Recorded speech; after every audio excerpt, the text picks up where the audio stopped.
নমস্কার বন্ধুরা, ঘরোয়া স্বাদ চ্যানেলে আপনাদের সবাইকে স্বাগত জানাচ্ছি। আজকে আমি বানাচ্ছি ডাল ফ্রাই। বানানো শুরু করার আগে আপনাদেরকে ডাল সম্পর্কে মজাদার কয়েকটি তথ্য দিই। ডাল একটি প্রোটিন সমৃদ্ধ খাবার এবং গরিবের মাংস বলা হয় এটাকে। ডাল নানান রকমের হয় এবং নানান রঙের হয়, নানান নামের হয়, আপনারা সেটা জানেন। এছাড়া ডাল প্রায় ৮,০০০ বছর আগে থেকে ভারতবর্ষ এবং মেসোপটেমিয়ায় চাষ করা হতো। ফান ফ্যাক্টস আজকে এখানেই শেষ করছি। রেসিপিটি যদি ভালো লাগে তাহলে অবশ্যই একটা লাইক দেবেন, বন্ধুদের সঙ্গে শেয়ার করে দেবেন, আর আমার চ্যানেলের নতুন বন্ধু হলে অবশ্যই সাবস্ক্রাইব করবেন। আজকে আমি বানাচ্ছি ডাল ফ্রাই, মিক্সড ডাল ফ্রাই। মিক্সড কথাটা শুনে নিশ্চয়ই বুঝতেই পেরে গেছেন যে আজকে আমি অনেক রকমের ডাল দিয়ে ডাল ফ্রাইটা বানাতে চলেছি। হ্যাঁ বন্ধুরা, আজকে আমি ৩-৪ রকমের ডাল দিয়ে ডাল ফ্রাইটা বানাবো, যাতে এটা খুবই প্রোটিন সমৃদ্ধ হয় এবং খেতে ভালো হয় আর পুষ্টিকরও হয়। আর এই রান্নাটা কিন্তু আমরা সব কিছুর সঙ্গেই খেতে পারি। তাহলে প্রথমে আমরা ডালটাকে একটু সেদ্ধ করে নেব। তার জন্য নিয়ে নিয়েছি একটা বাটি। এর মধ্যে আমি এক এক করে সবকটা ডাল দিয়ে দেব। নিয়ে নিয়েছি 1/4 কাপ মসুর ডাল,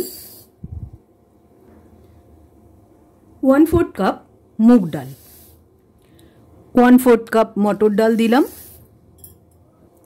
আর দিচ্ছি 1/4 কাপ ছোলার ডাল। এবার আমি এগুলোকে খুব ভালো করে পরিষ্কার জলে ধুয়ে নেব 2-3 বার। 3 বার জল পাল্টে পাল্টে ধুয়ে নিয়েছি আমি এই ডালগুলো।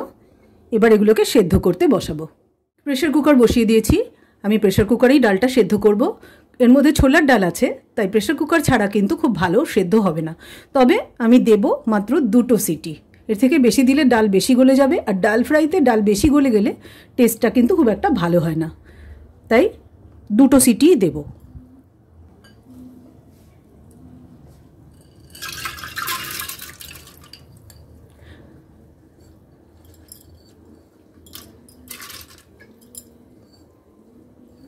দেড় কাপ মতো জল দিয়েছি, আর এর মধ্যে আমি ডালগুলো দিয়ে দিলাম।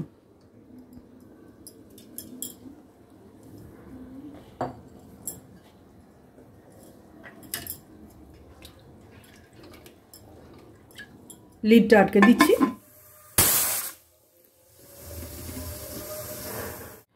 প্রেশার কুকারটা নামিয়ে দিয়েছি। যতক্ষণ আমি প্রেশার কুকারের লিড খুলতে না পারছি, প্রেশার বেরোচ্ছে না, ততক্ষণ আমি কিন্তু মশলাটা বানিয়ে নেব ডাল ফ্রাই বানানোর জন্য। ঠিক আছে, তাহলে শুরু করছি। গ্যাসের উপরে একটা কড়াই বসিয়ে দিয়েছি। এবারে এর মধ্যে আমি দিয়ে দিচ্ছি পরিমাণ মতো রিফাইন্ড অয়েল।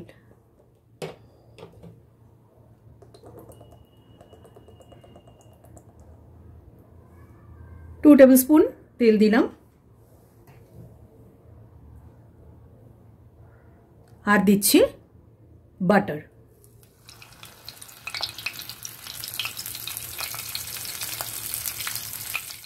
তেল আর বাটারটা বেশ ভালোভাবে মিশে গেছে, গরমও হয়ে গেছে। এর মধ্যে দিয়ে দিচ্ছি গোটা জিরে ফোড়ন, 2টো শুকনো লঙ্কা, একটা তেজপাতা। এছাড়া দিচ্ছি 4টে ছোট ছোট টুকরো দারচিনি, 4টে ছোট এলাচ, 4টে লবঙ্গ।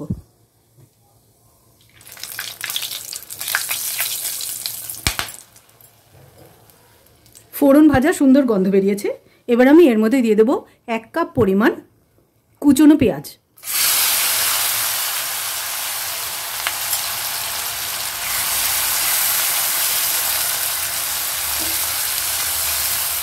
পেঁয়াজটা মোটামুটি ব্রাউন কালার কাছাকাছি এসে গেছে। এবার আমি দিয়ে দিচ্ছি 6টা রসুনের কোয়া ছোট ছোট টুকরো করে কেটে নিয়েছি।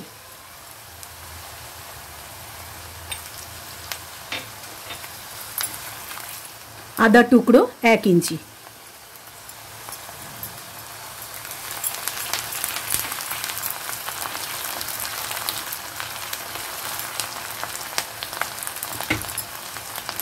দুটো বড় সাইজের টমেটো ছোট ছোট টুকরো করে কেটে নিয়েছি, দিয়ে দিলাম।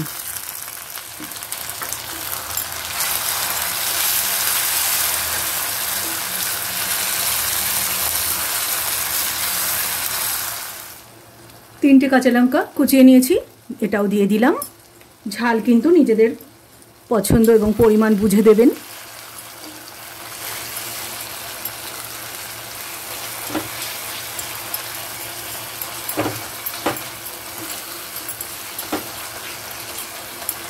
টমেটোটা মোটামুটি নরম হয়ে গেছে, এবারে আমি এর মধ্যে কিছু গুঁড়ো মশলা অ্যাড করব।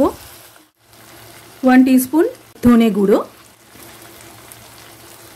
হাফ টিস্পুন জিরে গুঁড়ো, হাফ টিস্পুন হলুদ গুঁড়ো, 1 টিস্পুন লঙ্কা গুঁড়ো। এটা কিন্তু কাশ্মীরি রেড চিলি পাউডার, কারণ আমরা কাঁচা লঙ্কা অ্যাড করেছি, তাই আর ঝাল লঙ্কার গুঁড়ো দেব না।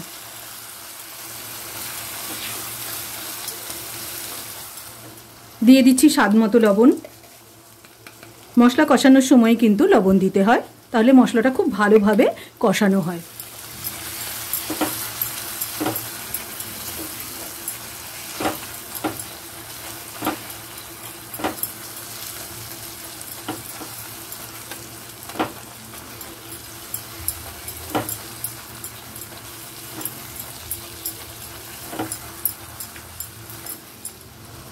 সামান্য একটু গরম জল দিলাম, খুবই সামান্য, মশলাটা ভালো করে কষানোর জন্য।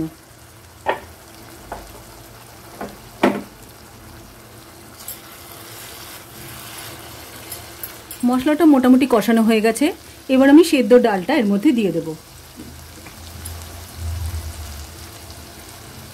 দেখুন কি সুন্দর সেদ্ধ হয়েছে, দুটো সিটিতেই এই ডালটা কিন্তু সেদ্ধ হয়ে যায়।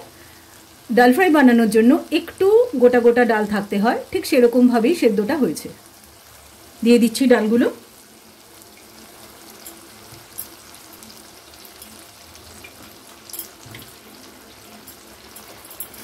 এবার ভালোভাবে মিশিয়ে দিচ্ছি। মশলার সাথে ভালো করে মিশিয়ে দিয়েছি, এবার দিয়ে দিচ্ছি একটু গরম জল।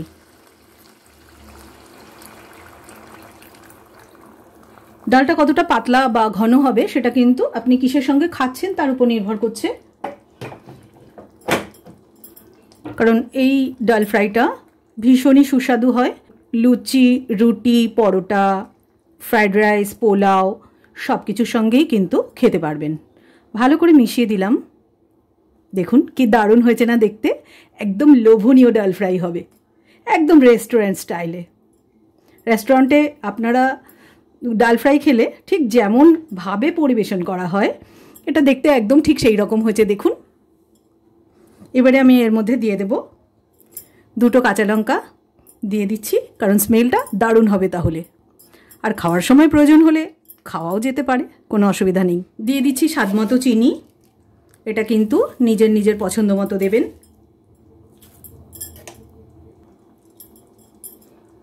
মিশিয়ে দিলাম। এই পর্যায়ে একটু টেস্ট করে দেখতে পারেন নুন আর মিষ্টিটা ঠিকমতো হয়েছে কিনা। দিয়ে দিচ্ছি কসুরি মেথি, একটু হাতে ক্রাশ করে নিয়ে তারপরে দিলে গন্ধটা অনেক সুন্দর হয়।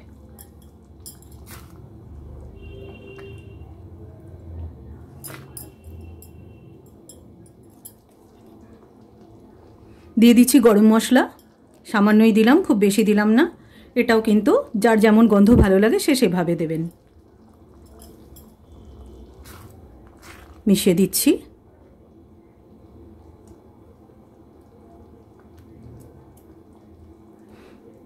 বাস, রান্নাটা একদম শেষ হয়ে গেছে।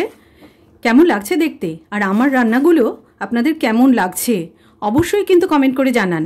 আর পছন্দ হলে অবশ্যই একটা লাইক দিতে ভুলবেন না কিন্তু। আর যদি চ্যানেলের নতুন বন্ধু হন তাহলে অবশ্যই চ্যানেলটা সাবস্ক্রাইব করে দেবেন, আর নিজের বন্ধুদের সঙ্গে রান্নাগুলো শেয়ার করবেন, তাহলে যারা জানে না এই রেসিপিগুলো তাদেরও অনেক উপকার হবে। রান্নাটা একদম কমপ্লিট হয়ে গেছে, আমি গ্যাসের নবটা অফ করে দিলাম। এবার আমি এর মধ্যে দিয়ে দেব সামান্য পরিমাণ বাটার। যেহেতু বাটারে ভালো হয় এই রান্নাটা এবং গন্ধটাও দারুণ আসে, সেই জন্য আমি একটু বাটার ওপর থেকে অ্যাড করছি। দিয়ে দিলাম বাটার। হয়ে গেল রান্না। তবে একদম শেষ হয়নি কিন্তু, আর একটু কাজ বাকি আছে। নিয়ে নিয়েছি একটা তড়কা প্যান, এর মধ্যে একটু দিয়ে দিচ্ছি সাদা তেল বা রিফাইন্ড অয়েল, বেশি না, একদম সামান্য 1 টিস্পুন মতো।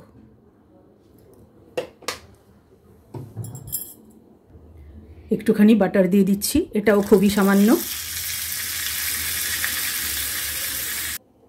দিয়ে দিচ্ছি রসুনের কুচি আর half teaspoon red chilli powder. ব্যাস হয়ে গেল।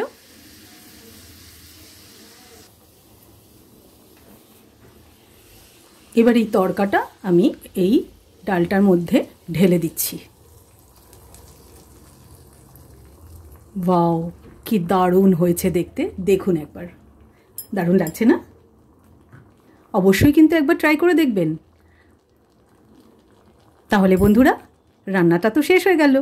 এবার আপনারা তোড়জোড় করে শুরু করে দিন রান্নাটা করার জন্য। আর রুটি বা পরোটার সঙ্গে খেয়ে আমাকে কমেন্ট করুন কেমন হয়েছে। ঠিক আছে, তাহলে আজকের মতো ভিডিওটা এখানেই শেষ করলাম। দেখা হবে আগামী পর্বে। নমস্কার, ধন্যবাদ।